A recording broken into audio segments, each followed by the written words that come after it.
नमस्कार। 1 मई से 18 साल के सभी लोगों का टीकाकरण शुरू हो रहा है और इसके लिए आज शाम 4 बजे से रजिस्ट्रेशन भी शुरू हो गया। ये रजिस्ट्रेशन आरोग्य सेतु और कोविन ऐप पर हो रहा है। हालांकि खबर ये भी आई कि रजिस्ट्रेशन की प्रक्रिया शुरू होते ही इसका पोर्टल क्रैश हो गया। सरकारी सूत्रों का कहना है कि 1 मिनट में करीब 27 लाख हिट आने लगे थे और इस वजह से पोर्टल क्रैश हुआ। और कुछ ही देर पहले जानकारी ये भी आई कि 3 घंटे में करीब 80 लाख लोगों ने खुद को रजिस्टर कर लिया है।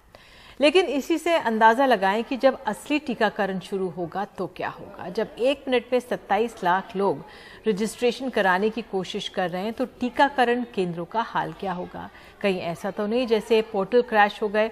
बहरहाल ये एक बड़ा सवाल बना हुआ है। आज 3 घंटे के दौरान पोर्टल के क्रैश होने और कई समस्याओं के बावजूद 80 लाख लोगों ने रजिस्ट्रेशन कराया।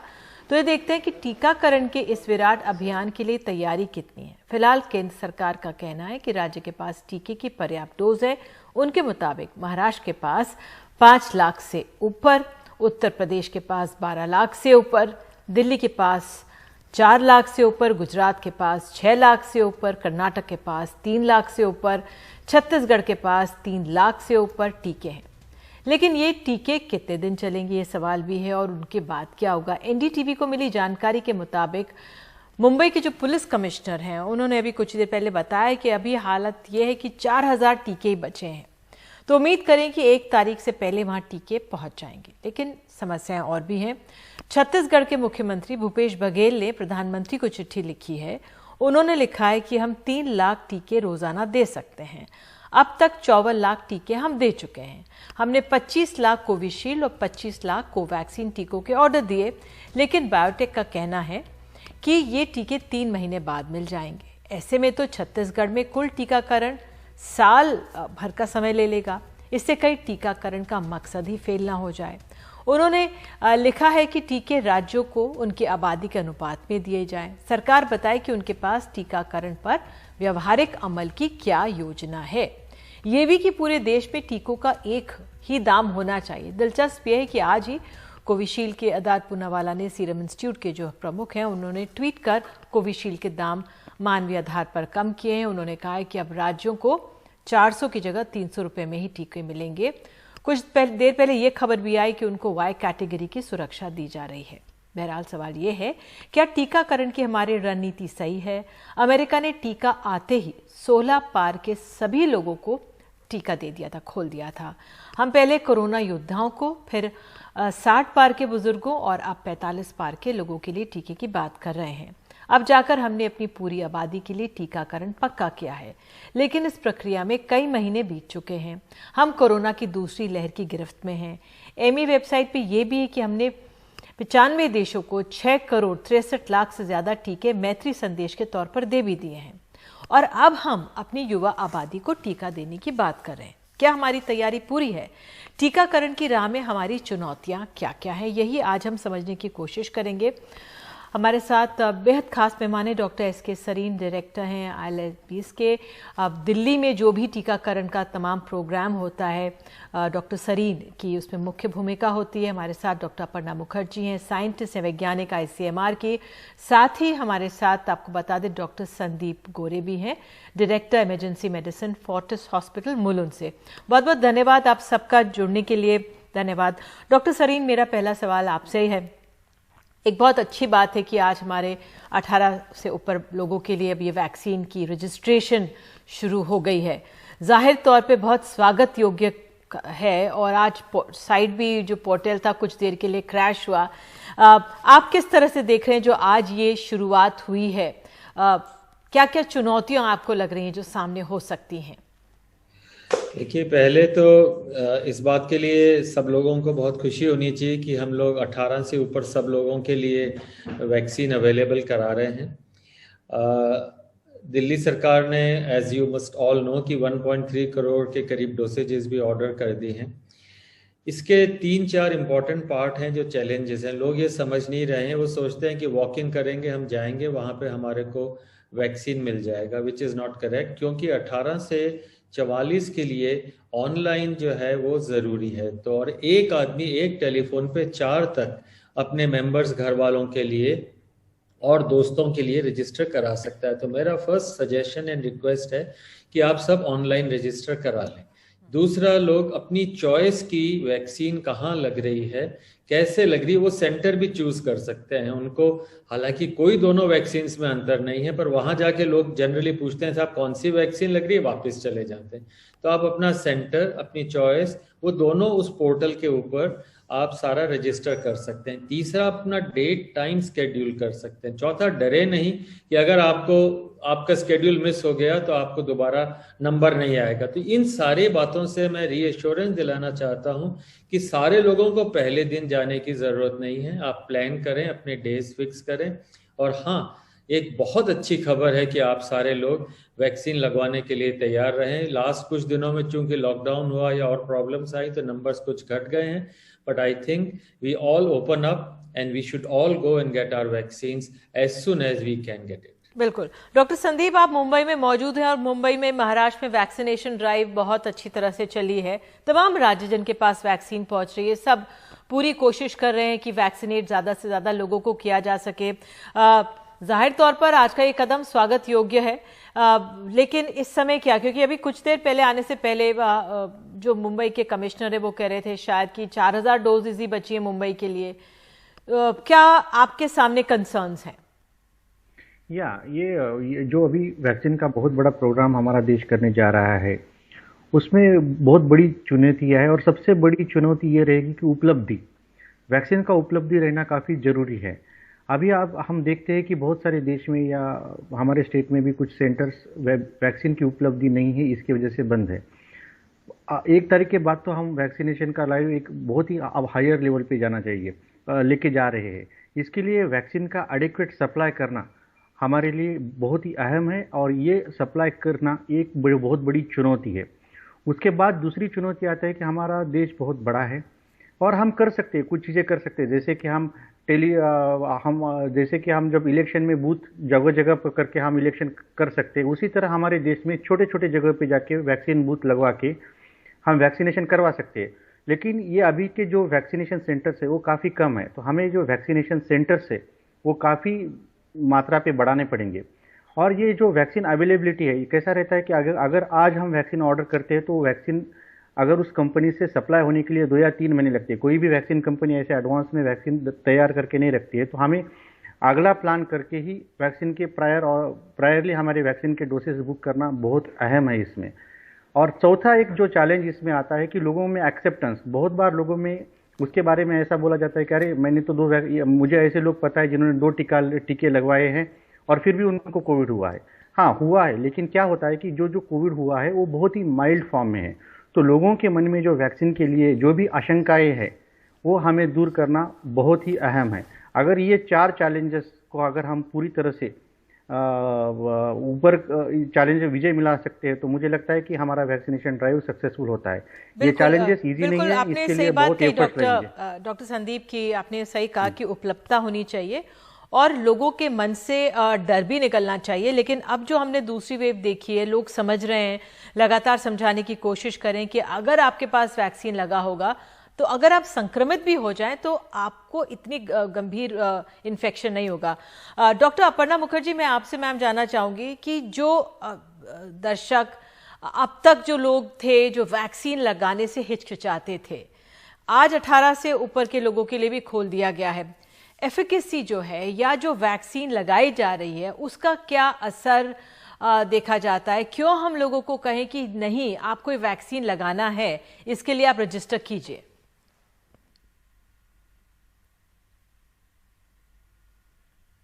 बिल्कुल, जैसे आपने खुद ही कहा कि अगर हम 2 डोज वैक्सीन लगवाए तो अगर हमें संक्रमण हो भी तो कोविड डिजीज जो है वो बहुत ही माइल्ड होगी। उसके लिए हमें अस्पताल में भर्ती होना या फिर ऑक्सीजन की कमी और ये जो सारी चीजें हो रही है वो नहीं होगी। तो ज्यादातर लोगों में कोविड ऐसे ही ठीक हो जा रहा है, लेकिन कुछ प्रतिशत में हॉस्पिटलाइज होना, वेंटिलेटेड होना, और हम ये बोल नहीं सकते किसको होगा। सो ये गंभीर बीमारी है। सो इससे बचने के लिए अगर आपके पास एक उपाय है तो उसको आप उसकी व्यवहार कीजिए, ज़रूर लगवाइए वैक्सीन। पर्टिकुलरली आपके जो एल्डरली आपके परिवार में है, जिनको कोई और तकलीफ है, वो तो बिल्कुल ही ज़रूर लगाए और 2 डोज लगाए।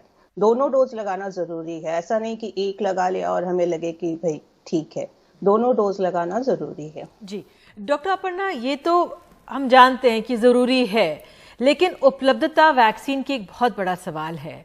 हमारे यहाँ कोवैक्सीन और कोविशील्ड बनाई जा रही है, हमारे देश की अपनी कुछ है। अब मुझे कहा जा रहा था, कहीं मैं पढ़ रही थी कि भाई अब स्पुतनिक से भी बात चल रही है कि अगर वो भी उसकी भी मदद मिल जाए।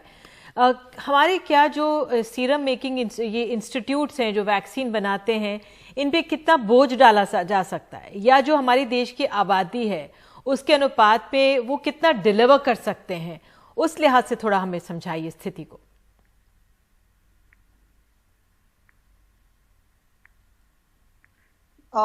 वो अपनी they are trying their best कि जितना वो डिलीवर कर सके। उन्होंने अपनी मैन्युफैक्चरिंग रैंप अप किया है सो दैट हमारे पास इनफ वैक्सीन हो। अभी तक हमारे पास है वैक्सीन जो हम दे रहे हैं। वंस 18 साल से ऊपर की खुल दी जाएगी तो हमें और वैक्सीन की जरूरत होगी, लेकिन the companies have been intimated about that और उनको वो अपनी मैन्युफैक्चरिंग रैंप अप कर रही है। लेकिन अब उनके भी बाहर के देशों के साथ कॉन्ट्रैक्ट्स हैं, तो यहाँ पर कितने वो दे पाएंगे, एक बड़ा सवाल बना हुआ है। डॉक्टर सरीन, मैं आपसे जानना चाहूंगी, उपलब्धता, आप दिल्ली की भी बात कर सकते हैं, जो यहाँ के युवाओं को 18 से ऊपर लोगों के लिए जो ज़रूरत है वैक्सीन की, उसको लेकर क्या कंसर्न्स हैं? क्या वो संख्या हमें मिल जाएगी? वैक्सीन्स क्या मिल सकती हैं, कब तक मिल सकती हैं, क्योंकि उसका फिर असर भी रहता है। तो उस लिहाज से क्या आंकलन है आपका दिल्ली के लिए? दिल्ली ने पूरे कंट्री के लिए थोड़ी बड़ी जरूर है।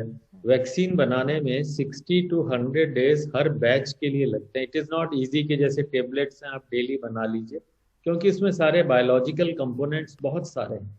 यूएस से आने में डिले हो जाए, एक भी कंपोनेंट उसका अगर एसेंशियल हमारा डिले हो जाता है तो सारा प्रोसेस हमारा डिले हो सकता है।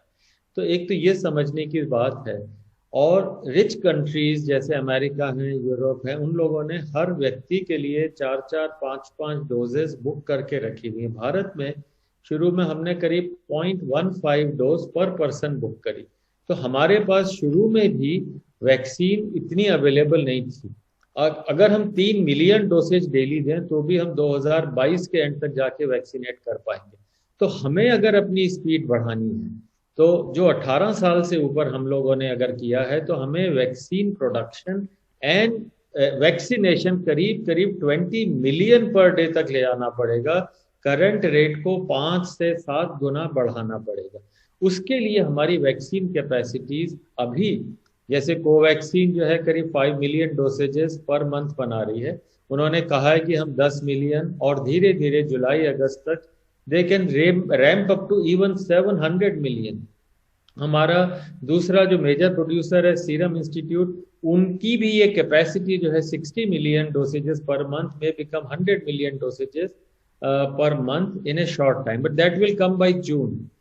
So the question is our availability may come after a few weeks, पर हमारी डिमांड अभी है, तो इसलिए स्पुतनिक है।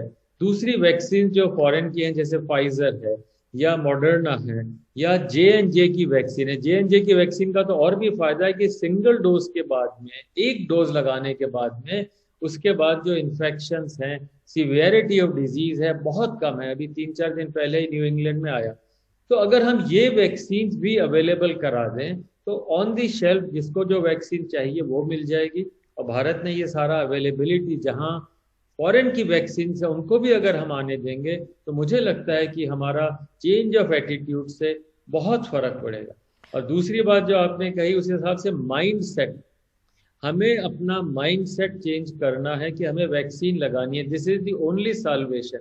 हमारे पास 2 वैक्सीन है, एक मास्क है जो अच्छी तरह से लगाएं, वो हमारा अपना लॉकडाउन है, पर दूसरा जो है हमारा वैक्सीन लगाना हमारे लिए, हमारे परिवार के लिए, समाज के लिए जरूरी है।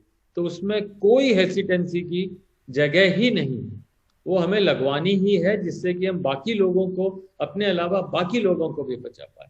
But yes, vaccine availability we will see next few days, क्या हम लोग कर पाते हैं। बिल्कुल, यही गंभीर चिंतन की बात है कि कितनी मिल पाएगी। डॉक्टर संदीप, मैं अभी आ ही रही थी स्टूडियो तो मैंने पढ़ा कि जो महाराष्ट्र से अपडेट आया है, हेल्थ बुलेटिन जो आता है कि जो 40 प्राइवेट वैक्सीनेशन सेंटर्स है वो बंद करने पड़े हैं, 33 चल रहे हैं और 60 की वो सेकेंड डोज की कुछ बात की जा रही है। उस लिहाज से कितनी चिंताएं हैं मुंबई में, क्योंकि महाराष्ट्र में और अब देश में हम देख रहे हैं कि जो डेथ मौतों का आंकड़ा बढ़ रहा है। एक तो जो दूसरी लेयर जो ये वेव आई है, इसमें एक तो संक्रमण ज्यादा तेजी से बढ़ा है और अब जो धीरे धीरे आंकड़े मौतों के आ रहे हैं वो हल्के हल्के बढ़ रहे हैं ज्यादा, तो वो भी चिंता की बात है। और जो सुरक्षा कवच जो है वो सिर्फ वैक्सीन ही है। ये बिल्कुल चिंता की विषय है। महाराष्ट्र के अभी जब मुंबई के हम कुछ सेंटर वैक्सीनेशन सेंटर करते थे, वैक्सीन के अनअवेलेबिलिटी की वजह से वो बंद है।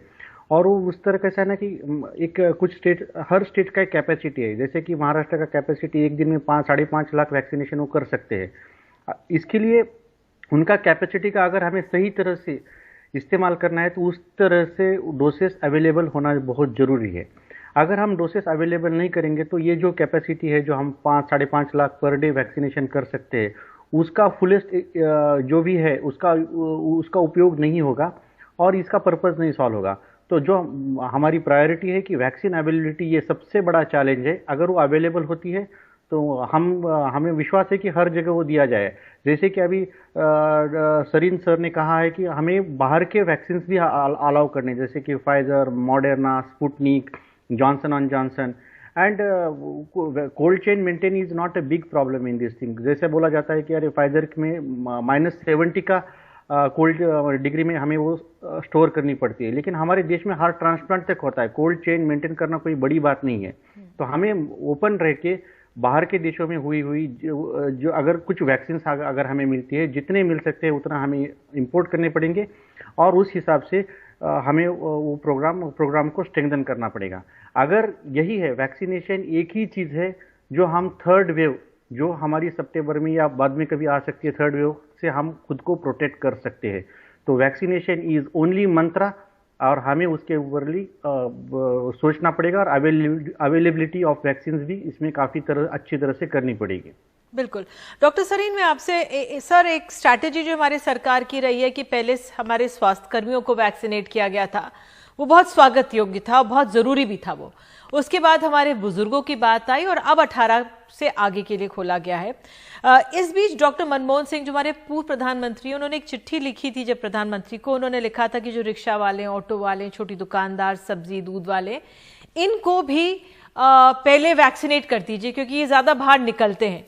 तो क्या जो हमारी जो रणनीति रही है उसमें कुछ बदलाव किया जा सकता था? भूपेश बघेल ने जो मुख्यमंत्री छत्तीसगढ़ के, उन्होंने चिट्ठी लिखी है, उनका ये कहना है कि अगर पूरे देश के हमारी 18 से ऊपर की आबादी को अगर करना होगा वैक्सीनेट तो 150 से 200 करोड़ हमें डोसेस चाहिए होंगी। तो किस तरह से देखें जो ये नीति रही है, जिन जिन वर्गों को जो प्रायोरिटी ग्रुप्स बनाए गए हैं, उस लिहाज से क्या आपका आंकलन? देखिए, नीति तो बहुत ही ये सुलझी हुई थी कि जो लोग जैसे डॉक्टर्स हैं, पुलिस हैं, आप लोग हैं, ये सारे लोगों को नीति इसी तरीके से सोचा गया था कि फ्रंटलाइन वर्कर्स को सबसे पहले, हेल्थ केयर वर्कर्स को सबसे पहले वैक्सीनेट किया जाए, क्योंकि प्रायोरिटाइजेशन जरूरी है, और उसके बाद 45 और कोमॉर्बिडिटी वालों को लिया जाए। इसमें कोई गलती नहीं है, क्योंकि इतनी वैक्सीन नहीं है, ना हमारे पास इतनी एक्सपर्टीज थी कि हम इतने सारे बड़े देश को, इनफैक्ट आज भी कनाडा के अंदर जो लोग 60 से ऊपर है उनका नंबर ही नहीं आया, अभी वो 70 के 65 के ऊपर ही लोग चल रहे हैं। तो जिन कंट्रीज के अंदर ये फैसिलिटी है, बहुत रिच है, यूके है, यूएस है, डेवलप्ड है, वहां तो ये पॉसिबल है।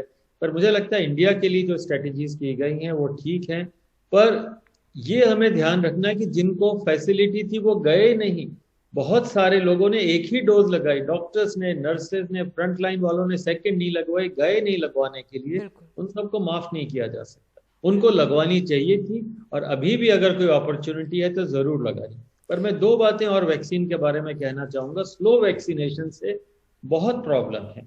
जैसे अगर हम पॉपुलेशन को 1 साल में जाके वैक्सीनेट करेंगे तो वैक्सीन एस्केप म्यूटेंट्स, वो वायरस के पार्टिकल्स, वो वायरस के वेरिएंट्स डेवलप हो जाएंगे जो वैक्सीन के कारण नहीं दबाए जा पाए। इसलिए हमें सब लोगों को वैक्सीन जल्दी लगवानी चाहिए और जितनी जल्दी लगा सके उतना जल्दी। बिल्कुल। दूसरा एक पहलू जो हम लोग भूल जाते हैं कि वैक्सीन जो है अच्छी से अच्छी भी 80, 85 या 90% लोगों में एंटीबॉडी बनाती है। 10%, 20% लोग बचे रहते हैं वैक्सीन के बाद में भी। तो वैक्सीनेशन और इम्यूनाइजेशन अलग अलग चीजें हैं। लोग ये ना सोचें कि मैंने आज 2 डोज वैक्सीन लगा ली है और कल से मेरे में एंटीबॉडी बन जाएंगी। पहली बात, सेकंड डोज के 4 हफ्ते लगते हैं, उसके बाद एंटीबॉडी का लेवल बढ़ता है। दूसरा, आपको ये नहीं मालूम है कि आपकी एंटीबॉडी बनी है कि नहीं।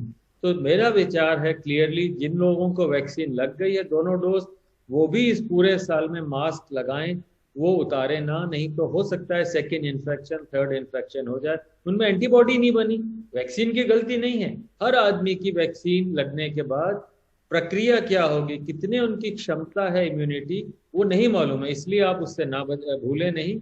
और दूसरा, अगर आपने वैक्सीन लगाई है तो भी अपने गार्ड्स को डाउन नहीं करें, प्रोटेक्शन बनाए रखें। और जितना फास्ट हम वैक्सीनेट कर पाएंगे उतने हम वेरिएंट से, नए तरह के वायरसेस से बचे रहेंगे। तो we all should join on this 1st of May onwards if the vaccine is fully available to get vaccinated, and please register online. बिल्कुल, आप ये सही कह रहे हैं। डॉक्टर अपर्णा, मैं आपसे पूछना चाहूंगी कि कहा जाए, जिस तरह से डॉक्टर सरीन ने स्लो वैक्सीनेशन की बात की कि उस प्रोसेस से अभी खामियाजा होगा, ये भी है कि जो वैक्सीनेशन का असर 12 से 18 महीने तक रहता है, ऐसा है क्या?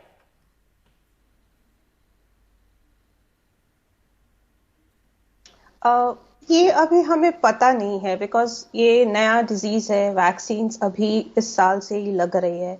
तो कितने दिन एग्जैक्टली इसकी इम्यूनिटी रहेगी वो साइंटिफिक कम्युनिटी को अभी बिल्कुल श्योरली पता नहीं है, लेकिन एटलीस्ट 12 months, मतलब 1 साल तो जरूर रहेगी। हो सकता है आगे जैसे हम आगे बढ़ते जाए, हम देखें कि एंटीबॉडीज उसके बाद भी रह रही है, इम्यूनिटी उसके बाद भी रह रही है। So, वो अभी से बोलना बहुत मुश्किल है।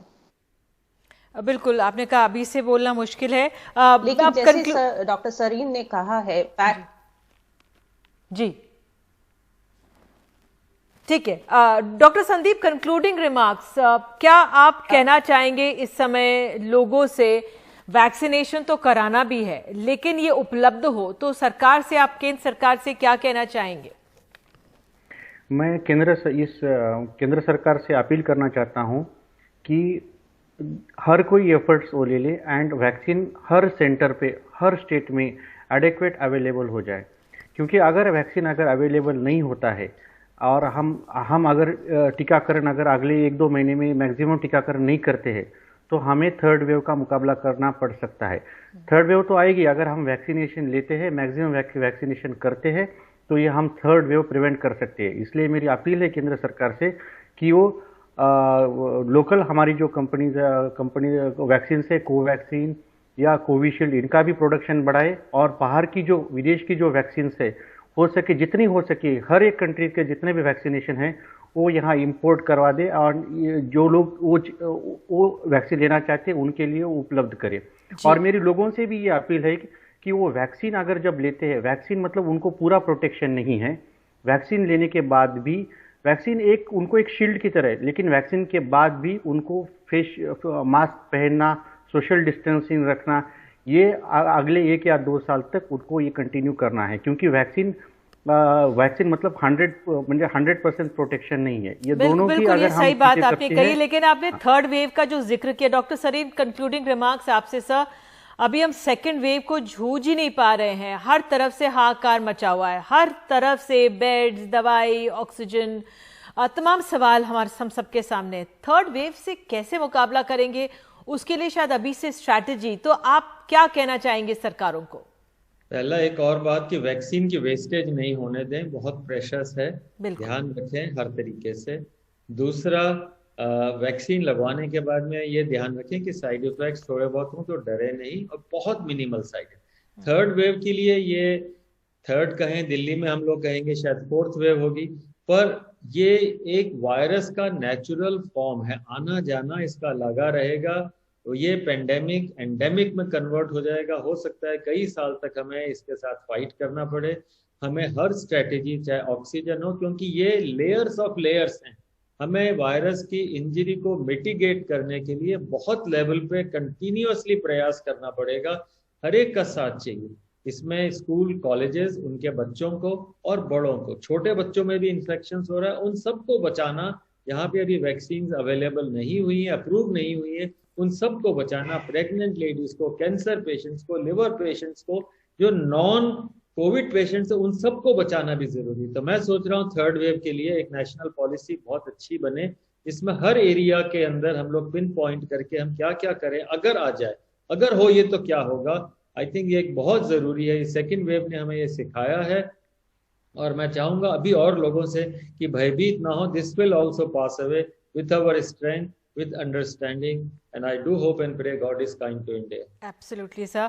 आप सब जुड़े, बहुत बहुत धन्यवाद। तो उम्मीद यही करते हैं कि वैक्सीनेशन की प्रक्रिया है ज़्यादा से ज़्यादातर लोगों तक पहुँचे, जल्दी पहुँचे, सही मात्रा में और अच्छी मात्रा में पहुँचे, और इसके इंतज़ाम हमारी सरकारें करें। तो फिलहाल वक्त है एक छोटे से ब्रेक का, और ब्रेक के बाद हम आपको एक हृदय विदारक खबर दिखाएंगे, लेकिन इंसानियत की जो उम्मीद बनी है उससे जुड़ी हुई। एक छोटे से ब्रेक के बाद बने रहिए हमारे साथ। देश में हर रोज कोरोना से हजारों लोगों की मौत हो रही है। हालात इतने खराब हैं कि कुछ मरने वालों का अंतिम संस्कार करने वाला भी कोई नहीं है। दिल्ली में प्रीतम सिंह और उनके साथी उन लोगों का अंतिम संस्कार कर रहे हैं जिनकी कोरोना से घर में ही मौत हो गई। हमारे सहयोगी सौरभ शुक्ला की रिपोर्ट। फर्स्ट फ्लोर से उतारनी है, हम 2 लोग हैं। सोसाइटी वालों को बोला हेल्प करा दो, वो डर रहे हैं। क्या हमारे घर में बाल बच्चे नहीं है? 73 साल की मदर है मेरी। 2 लोगों से नहीं उठ पाएगी। 2 लोगों से बॉडी कहाँ उठेगी सर? फर्स्ट फ्लोर से नीचे उतारनी है। तीसरा बंदा चाहिए। हमारे को ये महसूस होता है कि यहाँ पे किसी आदमी की डेथ नहीं है, इंसानियत की डेथ हुई है। बिल्कुल इंसानियत खत्म हो गई है। ये तस्वीरें रुला देने वाली हैं। 48 साल के प्रीतम सिंह और उनके साथी देवेंद्र दिल्ली के रानी बाग में एक बुजुर्ग का शव अंतिम संस्कार के लिए लेने आए हैं। 70 साल के एएन यादव की मंगलवार रात कोरोना से मौत हो गई। परिवार में अंतिम संस्कार कराने वाला भी कोई नहीं है। पत्नी बुजुर्ग हैं और वो भी कोविड की शिकार हैं। सिर्फ एक बेटी है जो नीचे असहाय खड़ी है। कोविड साहब मैम, घर पे सिर्फ आपकी मदर है, उनके साथ कोई है? नहीं, अभी तो फिर सिस्टर भी है उनके पास ही। और मदर सिर्फ अकेले हैं घर पे आपकी? मैम क्या बेड नहीं मिल पाया सर को कल? हाँ, उनको बेड नहीं मिल पाया। हम लोग 2 दिन से परेशान हो रहे थे बेड के लिए। पहली मंजिल से शव उतारना था और 2 लोग मदद मांग रहे थे। प्रीतम कहते रहे कि पीपीई किट पहनकर आ जाओ, लेकिन तमाशबीन सोसाइटी वाले तैयार नहीं हुए। ग्लव्स दे दे, एक ओवरकोट दे दे ते N95 मास्क दे दे। बुजुर्ग को अंतिम यात्रा के लिए 4 कंधे भी नसीब नहीं हो पाए। क्या सोसाइटी में किसी ने लिख के दिया है कि किसी और के घर पे कोरोना से डेथ नहीं होगी? किसी को सर्टिफिकेट मिला है? प्रीतम और उनकी टीम अब तक कोविड प्रोटोकॉल के साथ लगभग 322 शवों का अंतिम संस्कार करा चुकी है और इस सुविधा के लिए ये लोग 1 रुपया तक नहीं लेते। शव को अपनी एम्बुलेंस में शमशान तक पहुंचाकर अंतिम संस्कार तक कराते हैं। हमें ज़्यादा जो कॉल्स आती हैं वो लोग की घरों से आती है जो अनक्लेम्ड हैं, जो गवर्नमेंट के किसी भी खाते में नहीं है कि कितनी डेथ्स हो रही हैं। तो हमें वहाँ से कॉल्स ज़्यादा आती है कि जो घर में जाके कोई भी उसकी बॉडी नहीं उठा रहा। ना एम्बुलेंस वाले जा रहे हैं, ना डिपार्टमेंट्स के कोई जा रहा है, एमसीडी से जा रहा है, ना किसी हॉस्पिटल से जा रहा है। तो प्रशासन भी इस पर कुछ नहीं कर पा रहा है। तो वो जाके वो बॉडीज हम उठा के क्रिमेशन के लिए लेके आते हैं। पेशे से प्रीतम व्यवसायी हैं और देवेंद्र फोटोग्राफर। मरने वाला अगर मुसलमान है तो उसे कब्रिस्तान ले जाते हैं और अगर हिंदू है तो उसे शमशान घाट ले जाते हैं। प्रीतम हमारे जरिए एक संदेश देना चाहते हैं। जो हमें गुरु साहब ने सिखाया हम उसी पद चिन्हों पे चलने की कोशिश कर रहे हैं कि मानस जो है अवल अल्लाह नूर उपाया कुदरत के सब बंदे, एक नूर ते सब जग उपजया कौन भले को मंदे। कहते हैं भगवान को और अल्लाह को किसी ने नहीं देखा, लेकिन उसके लोग हैं जिन्हें हम अपनी आंखों से देख रहे हैं। प्रीतम और उनके साथी किस तरीके से उन शवों का अंतिम संस्कार कर रहे हैं जिनके परिवार वाले उनको नहीं ले जा पा रहे हैं शमशान घाट तक। शायद भगवान है और भगवान इंसान के रूप में है। सहयोगी अशोक महाले के साथ दिल्ली से सौरभ शुक्ला, NDTV इंडिया।